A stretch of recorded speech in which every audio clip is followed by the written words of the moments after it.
you to record. Cool. So I will record all these just in case any of you missed them, and I'll put them in this classroom section of school. So coming to the gym is not enough. You, as I was just talking about that, you need to address other areas of your life if you want optimal health, or as good as it can be. And these areas that I'm going to talk about in these 4 sessions are sleep, nutrition, movement, and mindset. Okay, if you want to feel the best that you want, if you want to achieve your goals and you want to feel amazing, you've got to address all 4 of these things. Now, obviously they are interlinked, and they will be interlinked on these seminars, although I'm going to focus on one in each seminar. And first of all, so I'm just going to say those again: sleep, nutrition, mindset, and movement, or exercise, you might want to call it. Which one do you think is the most important thing to getting where you want to be? That's my first question to you. Which of those 4 do you think is the most important? And if you want to unmute and say, that'd be great, or you could use the chat button. So that's your first questions. Which one do you think is most important? Mindset, I would say. Okay, why'd you say that? Because I think you have to engage your mind to do all the other things that you said, like the eating, exercise, and what was the other thing? Movement. Yeah. So for me personally, it's all about how I engage my mind and how I feel, how I'm feeling, and how I want to change things. And then once I kind of made up my mind, then I can do all the other things. Okay, thank you. Awesome opinion. Would anyone else like to add or agree or disagree? I agree with that. I'm going to add movement as my primary, although it's equal place with nutrition. There's a lot of behavioural science out there which is starting to say that you do and then you feel, which I think is a really interesting nuance. I'm not saying one's right or the other, but I'm really interested in now doing and then waiting for my emotional side to catch up. It sort of needs to experience, and then it believes what I'm trying to tell it to do. So I think that's interesting. For me, I need to be moving a lot more than I am. I know that personally as well. Okay, awesome. Thank you. All really great opinions there, and you are 100% right. Action is where we should focus, but that doesn't, for me, just mean movement. Action is about changing things in your life, which might require you to address your work. It might require you to address your sleep time. It might require you to address your nutrition. It might require you to address the way and how frequently you move. But I would call that all under the bracket of taking action. And taking action, whether you feel like it or not, or whether you think you should or you shouldn't, is all that counts, really. And taking action, and which is why I'm going to have to agree with Katie, it starts here. It starts here. And your action is round commitment. If you are all in with your commitment and you have the knowledge, which is our job to give you the knowledge, you will find a way to improve your nutrition. You will find a way to improve your sleep. You will find a way to exercise. You will find a way if your commitment is strong enough. If you're really prioritizing your health above other things. But most of us, there's so much else going on in our lives, our family, our work, we found it really difficult to prioritize that. But ultimately, I think if your mindset is really strong with that, the rest of it falls into place. So I would say that mindset is the most important thing. However, what about in terms of the other 3? Like, are they all kind of equally balanced, or like sleep, nutrition, and it depends? I guess it depends what your goals are, right? So like, if your goal is to get stronger, then sleeping lots, that's not going to be as important, is it, as training weights in the gym? If your goal is to feel more energy, you're going to be a balance of all 3 of them. Like, you're going to need, most of us don't sleep enough, that's one. Most of us probably don't eat optimally for energy. Most of us don't move optimally for energy. So it's like probably a balance. So it really depends on your goals. And the other thing is, which is the most important, is like for you, you might really have one of them nailed and the other two not. Like we've got, I mean, I'm just going to be seriously like candid here. I have watched some people come to our gym for years, every day sometimes, at 6 a.m., which is part of the problem, and not get where they want to be. So for them, they don't need to address their exercise. They're coming to strength training and fitness training, right? They need to address the other two things majorly: sleep and nutrition. Then I've met people who have amazing nutrition, and maybe they've got two of them dialed in, but the other one not so much. You actually need all three to be firing, kind of not exactly evenly, but like you need them to be addressing them all to be able to reach most of the goals that we're going to be talking about here, which is like health and body composition and fitness. So without further ado, what I'd like to do on the chat, or you can speak out loud if you like, which of those three things, so we'll talk about mindset a bit later, which of those three things, sleep, nutrition, and movement, do you feel this next month or maybe this year that you need the most focus on? Could you write that in the chat? It'd be helpful for me as well. Oh, lots of nutrition. Sleep and nutrition, movement, nutrition, sleep. Okay, cool. So the reason, so I'll tell you which one I'm going to start with and why as well. The reason I'm going to start with sleep. And that's not because I'm saying it's more important than the other two, because it depends on you and it depends on your goals. But what I am going to say is, if you address your sleep and you properly address it, you actually have to address everything in your life. Because if you address sleep, you have to think about your nutrition. That includes caffeine, that includes alcohol, that includes when you eat. So if you address sleep, you have to address your nutrition as well. Also, research shows that good sleep comes from like good movement, enough exercise, not exercising too close to bed, getting sunlight early in the day. You actually address that as well.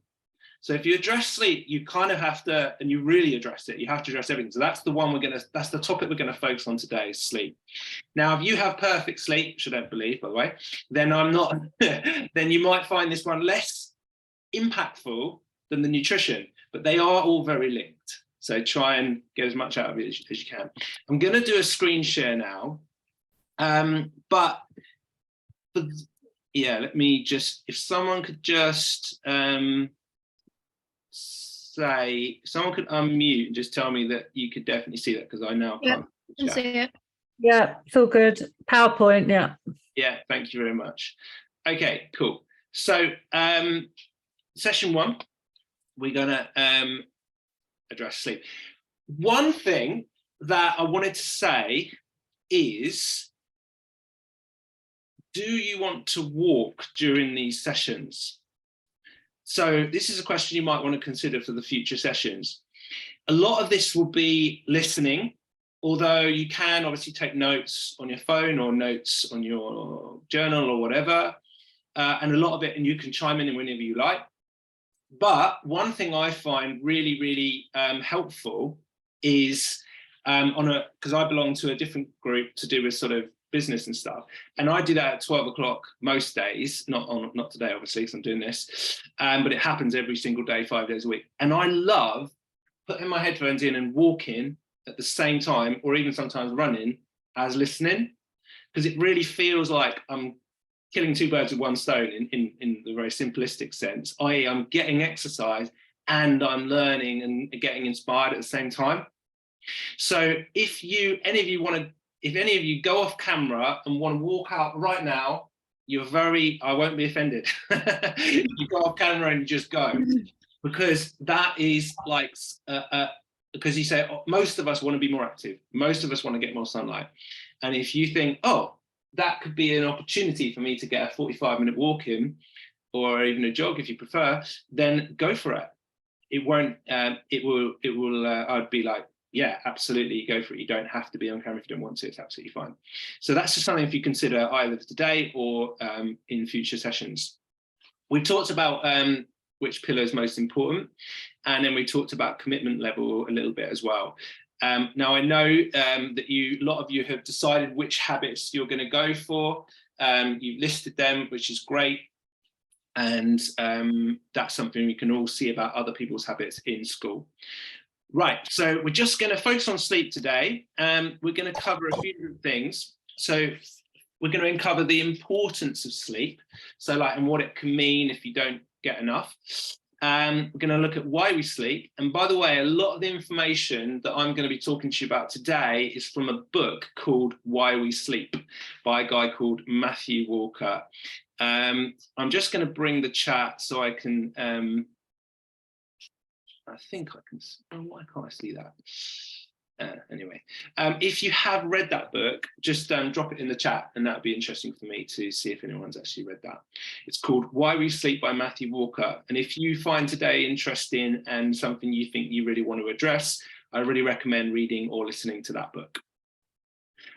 So addressing sleep means addressing everything. It means addressing your evening routine, as well as your morning routine, as well as your caffeine intake, as well as your alcohol intake, as well as your movement and everything in between. So that's why it's a great place to start. We're going to be talking about the importance of consistency of bedtime, the importance of temperature, alcohol and caffeine, and then you're going to, at the end of the call, commit to a few actions. So this course is all about action, because ultimately, if you go away from today with some thoughts and some learnings in your head, that's great, but it doesn't mean anything unless you actually take an action, unless you start changing some behaviors, because that's all that counts. That's all your body is going to be affected by. So what we might do at the end of the session is you might agree, even if it's just one little tweak, one thing. I mean, a lot of it's in the habits of the course anyway, but that is something that you might re-agree to. Okay, next slide. So why do we spend 25 to 30 years, if we live average of 80 years, of our life sleeping? Like, so Matthew Walker in the book says, can we be doing better things with our time? Like, why do we have to sleep for 8 hours a day? You know, evolutionarily, it doesn't actually make any sense, does it? If you think about it, if you think about us as living as a tribe, you know, if we go to sleep, we're much more susceptible to predators, aren't we? So why would nature like make us do this? And Leslie, would you mind just muting? I just did, perfect. But there are reasons. The scientists have tried to really understand this, and part of good sleep is emotional recalibration. So your brain and your neurons are kind of rewiring what's happened that day, both on an intellectual and an emotional level. Obviously, we all know it's physically restorative, but a lot of people sort of forget this. When you train at the gym, that's not when you get stronger and fitter. When you get stronger and fitter, it's between your sessions. And that requires good nutrition and good sleep to actually work properly. So we get stronger by our muscles being broken down, and then they re-knit, in which obviously they need good nutrition to do that properly, but they also need good sleep. And so like recovery between sessions is as important as the sessions themselves. So yeah, they've done some studies where from an intellectual perspective, if any of you are engaged in any kind of intellectual pursuit, which we all are by just living and talking to each other, but working and reading and anything, is they've done studies where they've taken two groups, they've restricted one group to sleep and they've allowed the other group to sleep well. And they've done IQ style tests at the beginning of the test, and then like 4 days later, and 3 to 4 days of 6 or less hours sleep can lower IQ or the scores on the test by up to 20%. And if you think about the implication of 20, so we're 20% dumber if we don't sleep well. which is not great. And also with regards to reaction time, decision making, we are also around about 10% worse if we have bad sleep. They also have done like huge studies on a global scale into all the countries that have daylight saving in place. So that means it's when we lose an hour of sleep when the clocks change. So they did a study on, I want you to have a guess here, on the rate of car accidents across the world when we get that 1 hour less sleep, i.e. the next day after daylight saving. And could anyone have a guess as to the percentage of car crashes that increased on that next day? And you probably have to unmute if you want to. A couple of people were using the chat, for some reason I can't see it. But anyone want to have a guess? Unless you've read the book, then you know, if you remember. Okay, I'll just tell you, so 12% increase in car crashes across the globe uniformly, and that can only be attributed to, you know, on average, the average stat 12%. So our reaction time and our decision making physically is impaired if we don't sleep, even 1 hour less than normal. Heart attacks, cardiorespiratory heart attacks go up by 14% the next day after we lose an hour of sleep. So I don't think we really appreciate exactly how important sleep is to our health, our reaction time, our physical calibration, our mental calibration, our emotional calibration. And if you really, you know, if you really sleep well, you can really, if you really start to track this, I would encourage you to keep a sleep diary and just kind of score your sleep out of 10, you know, like how you feel the next day. You can really start to notice. The other thing is like a lot of musicians, like pianists, for example, they'll be like playing a tune and they just can't quite get that bit of the concerto. They can't do it. They can't do it. They can't do it. They go and again and again. Go to sleep. Get up. Bang. They can do it. And it's because the mental, physical recalibration has happened. So super important, especially if we're training hard in the gym. Really important to get sleep, enough sleep. Cool. So like, how do we do that? So these are some of the things that we can address. So alcohol, and I'm not going to kind of pussyfoot around this, whether you know it or not, or whether you like it or not, alcohol is being shown to negatively, quite significantly negatively impact sleep. And obviously, like, the more, the worse. So if you're having quite a night and you're having like, I'm not going to start talking about quantities, but if you have more than a little bit, let's just say, you will affect your sleep. So if you want to address your sleep, you have to address your alcohol intake as well. And caffeine. So one of the reasons I put the habit in to have caffeine, no caffeine after midday, and some of you have chosen to do that, is because caffeine has a half-life of about 10 to 12 hours, which means it stays in your system. And we know that caffeine negatively affects sleep.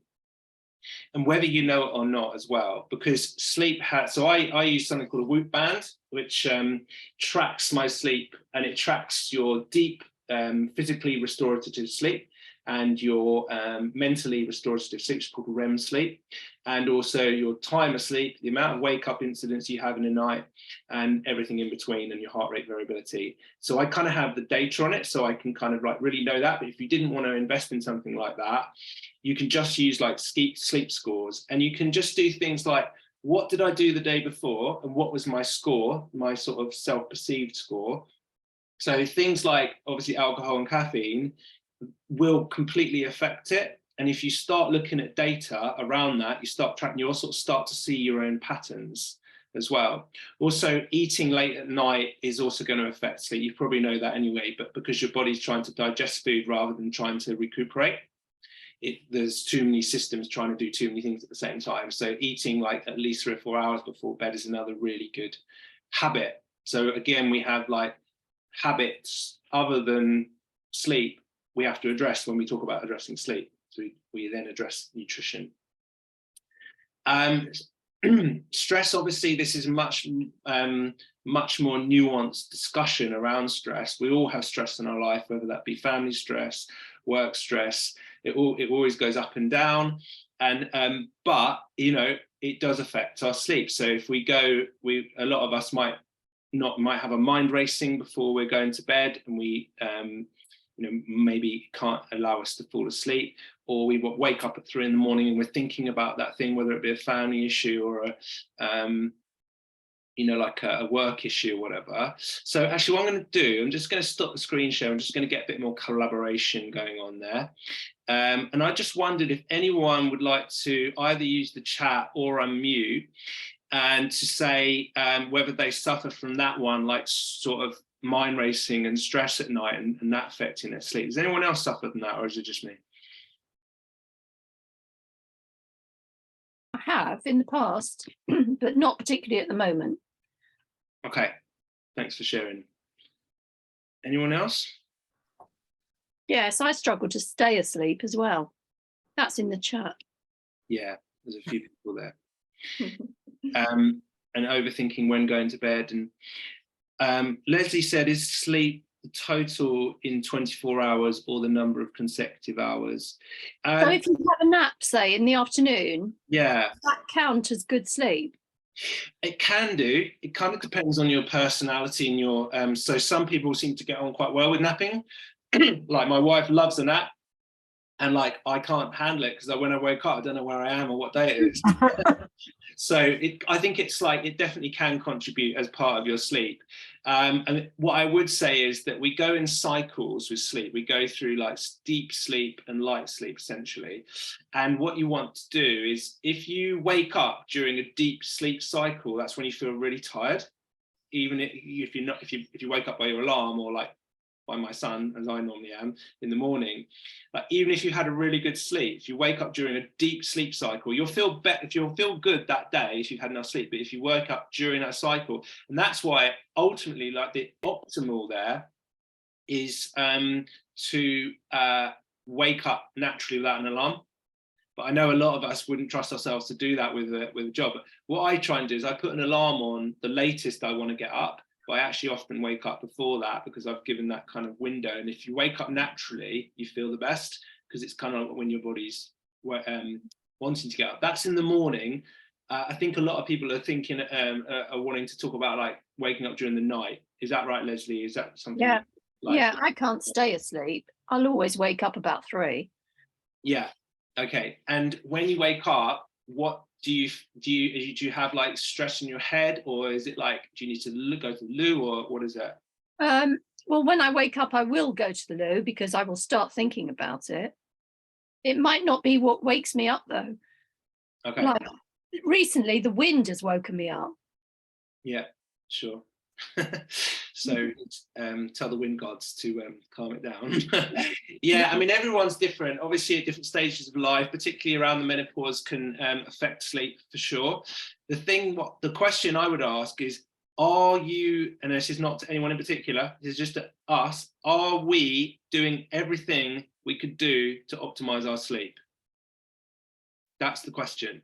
Because if you're still drinking, you're still having caffeine late in the afternoon, still eating late, then you can't really like say that you've done everything. We can't say we've done everything to help it. And if we've done everything to help it, then we can start talking about other things. But until we get those basics in place, that's what we have to focus on. So are you saying absolutely no drinking? I'm not saying that.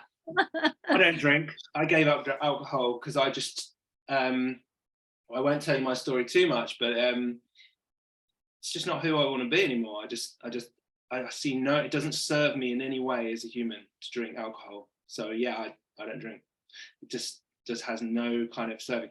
But it might serve you, you know, really might really. Oh, it serves me all right. Yeah, but how? Well, it's sociable and it's delicious. okay, I'll take the second one. The first one is, yeah, I mean, it's another discussion we're going to get into, the nutrition one, but like, I feel able to be sociable without drinking. So, because I don't sort of, it doesn't, like, those things are not bound in my head, or I have been able to unbound them in my head. Mhm. But that, I mean, it's up to you. The thing is, it's really, we're talking about levels here as well. If you're drinking a bottle of wine a night, you know you've got some work to do. If you're drinking a small glass, it's a very different prospect, isn't it? Yeah. And I'm, you know, the taste thing, I can't tell you that it's not delicious if it's delicious to you. And I really enjoy beer as well. But I came to a point in my life where I wanted to live every day as if it were my last, and that wasn't a part of it. So I cut it out. So that's just my personal decision. Like, you might have the opposite. No, if it's my last day, I want to be drinking, which is fine. Well. It's got to be a personal decision. But what you can't say is, oh, I don't sleep well, and I do this, this, and this, without having addressed all those things and done all the foundational things first. That's what I would invite you to consider. There's a few people saying, so digital distraction, yeah, not using phone at night. That's a huge one. It's an absolutely huge one. So the blue light going into your nervous system, if you're using your phone just before bed, is going to keep you wired. And it might, the information going into your brain, if you're reading the news or something before bed, that's going to keep your mind going. And so absolutely, I mean, I'm just going to say what I do. I'm not saying you should do this, but I'm just inviting you to consider it. Phone is, I mean, my phone use during the day is terrible. It's something like I really want to address. I'm not no angel or anything like that, but at night, phone is off by 9, never in the room. That's a real non-negotiable for me personally, and something I'd invite you to consider, because if I don't trust myself, we should never trust ourselves, guys. If the phone is there, I'm going to be scrolling. I'm going to be using it. I'm going to be doing that. I don't trust myself. And I don't think we should, because our reactive self is not to be trusted. Our higher consciousness self, where we make our best decisions, has to decide not to trust that reactive one. Does that make any sense? Yeah. Okay, there's quite a lot of chat. I just want to kind of catch up on it. So Gary says that his sleep's improved since going to the gym. Yeah, absolutely, Gary. Like, exercise, personally for me, if I don't exercise, my sleep starts to, I don't feel able to, I need to exercise to sleep well. That's just a personal thing. I'm a little bit like, I don't know what I'll call myself, Tigger Ramsey. OCD. Sorry? OCD, I said. Not OCD. No, I'm terrible. I'm slapdash with things. I would say ADHD maybe, but not OCD. No, I can let patterns be out of order or whatever, but committed to health, yes. ADHD, yes. OCD, no. That's, I think. But yeah, exercise is really helpful, and sunlight exposure as well. There's quite a lot of research about getting sunlight first thing in the day, if you can, when the sun comes up, will help you get into a good circadian rhythm with the seasons and stuff like that. So Katie says, my sleep always improves when I'm regularly exercising. Yeah. Heather says, I use my phone right before bed, so I need to stop screen time closing. Okay, cool. So Heather, that might be something you want to commit to at the end of this call. It's just a decision, just like it doesn't come in the room. It's just an absolute black and white. You could make that decision if you wanted to. Okay, so Sharman says she eats too late, technology before bed. Agreed, Heather, although sometimes use your phone to listen to radio. Right, that's a good point, Emily. So what happens if you want to use your phone for an alarm, or you want to listen to an audio book or the radio? I solved that problem by either, there's two ways to solve it. The alarm thing, you just buy a £5 alarm clock, right? There is really no excuse. With listening to things, I actually have an old phone that doesn't have the internet on it, and it doesn't have any functionality that I would use even if I wanted to. It just has podcasts and Audible on it, and I sometimes listen to that before bed or at night, and that's the way I got over that. So that's something you might, if you could find an old phone or get an old one for £5 from a shop or something. So that's a good one. So Judy says, need to stop losing the phone. Anyone read before bed? Yeah, I really like reading before bed, but I don't do it on a screen just because of the blue light. You can get like light covering things to help that. I also know I don't trust my reactive self, so I'm not going to allow myself to have that iPad or phone. So I'm just going to be off, and I don't trust that, so I'm not going to do that. And then started reading a book instead of reading on phone. Yeah, good stuff. Okay, yeah. So the other thing about stress, if you're someone that wakes up in the middle of the night stressing about something like me sometimes, one thing I found quite good is just to have a journal by the bed.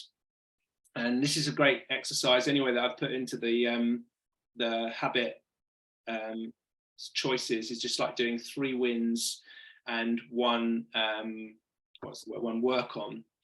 And so that, because as humans, we're always down on ourselves. I don't know why, I do know why, but we'll talk about it in the mindset session about why our mind can be quite negative. But like, it's really important to celebrate the small things that you've done, rather than all the things you haven't done in the day. And that's got science backed behind it about the journaling tasks, when one group's done positive journaling tasks and the other had no structure to it. And the positive journaling tasks, being prompted to celebrate their wins every day, tend to have increased well-being, because we don't naturally do it. We just think, oh, I haven't done that, didn't do that well enough. I don't know about you, but my mind can do that sometimes. So, but having a journal by bed, if you've got something that's stressing you out, what I would recommend is just to say, like, stream of consciousness, just like, what's the problem? Because what happens is it just ruminates in our head if we don't get it out somewhere. What's the problem? What am I going to do about it? When am I going to do it? So the problem is this thing at work, blah, blah, blah. What am I going to do about it? I'm going to send an email to this person to request a meeting. When am I going to do it? Tomorrow at 9 a.m. Put it down. That helps me. It may not help you, but it helps me to get something out of my mind that might pop up at 2 in the morning if I need to go to the toilet, and then my mind's going, because it's still, because quite often the last thing you think about is like what you think about when you wake up as well. And if you wake up in the middle of the night, then you're going to be in that stress loop again. So you almost want to have like compartmentalized it out of your brain. That can help with the stress piece. We're just going to go back. If you do want to ask any questions, please feel free to do so. I'm just going to go back to the presentation now. Just, it's more for me than you, just to kind of make sure I've explained everything. So yeah, with regards to energy levels, when you you really address your sleep, and obviously we know exercise can help after the first couple of weeks of pain anyway, when you're first going back into it. It can really help with energy levels, and it's an absolute non-negotiable for me with regards to energy levels. But if you sleep genuinely for 7 to 8 hours, your energy levels can feel so much better. And that's, everyone says who doesn't want more energy? And so that's a benefit. Okay. So here's some good sort of other benefits of sleeping. So anti-aging, again, I'm not going to go too much into this. We can't see the PowerPoint. Oh, thank you. It's okay. I didn't do a screen share, maybe. Is that better? See it now? Yeah, yeah. Thanks so much. Okay, so so they've done a few studies on sort of sleep patterns and longevity, which are positively correlated. So people who sleep more live more. They also done a predictive study, and actually there was investigations like what happens if you don't sleep. And there is a very, very, very rare disease where people, something neurologically goes wrong and you can't fall asleep. Guess how many days to live that you have? Something like 25 to 30 days before you die. That tells you how important sleep is to us, isn't it? Sorry to worry you, but I'm talking about 0 sleep. Yeah, also when you sleep well, you have less need for stimulants like caffeine. Now, I love a coffee, just like a lot of other you in here, or a tea or whatever, But what I've done since I've really addressed my sleep a couple of years ago, I've gone from like 2 coffees and 2 or 3 teas a day to one tea, 1 coffee religiously, just like and good energy. And so I think a lot of us use caffeine, or I used to for sure, as a bit of a energy crutch, if you like. And when you really get into a good rhythm of sleep, you don't need to do that so much, and that's something that's a really good benefit. So improved memory, cognition, better weight control. There's a what's the word? Controversial statement. But I wonder if anyone could unmute. Like, why could positive sleep patterns be positively correlated with better weight control or weight loss? I snack when I'm tired, like I'm the world's best tired snacker. Right, exactly, yeah. So basically, when you sleep badly, your blood sugar is affected. Essentially, your blood sugar the next day can be up and down for various reasons. And when we have low blood sugar, what do? What does our body tell us to do? Snack on sugary food, right? Or snack anyway. And then what happens? Our blood sugar goes up, and insulin is our hormone to control blood sugar and drive it into muscles. Insulin is released at the top of the graph, and then insulin is a very powerful hormone, so it brings our blood sugar down again, and then we get hungry again, snacky again, and we kind of spend our day on a little bit of a roller coaster on that blood sugar, which is where we're really looking for, is a straight line or very, very mild curve when we're eating and processing the food. And so if you feel cravings when you sleep badly, you're not alone. And it's a physiological effect. So if you compound that effect day after day after day after day, or even if you sleep badly a few days a week, your nutrition is much likely to be a lot worse. Of course, you're also going to have less energy to train. So if you're coming to the gym and you're tired, like I see all those 6 a.m. crews are, I'm sorry if there's anyone at 6 a.m, I love you all. However, like most people who come at that time, and I'm like, are you in bed by 9? And they're not. And I'm like, I'm not sure how good this is for you, actually, like in a compounded long-term sense. So you're going to be tired with your training, and you're not going to sort of recover in the right way from breaking down muscle. You're not giving your body recovery time. So it's important for energy, but from a weight perspective, if you want to train hard, you're going to not be able to so much. Also, you've got that cravings thing going on. And just improves your mood as well. Like I'm definitely less snappy with my kids and stuff when I sleep well. Not such an angel when I sleep badly. Okay. And the other thing, one of the things in the book that really stuck with me is, are you fitting your sleep around your life, or your life around your sleep? And obviously you might think that's really boring to fit your life around your sleep. But what I felt, I used to really struggle with sleep, especially in my 20s. I'd be the kind of guy who I was a teacher at the time, and I would not be able to go to sleep because I was too wired from the caffeine that I had, from the day I'd had, and the lack of exercise.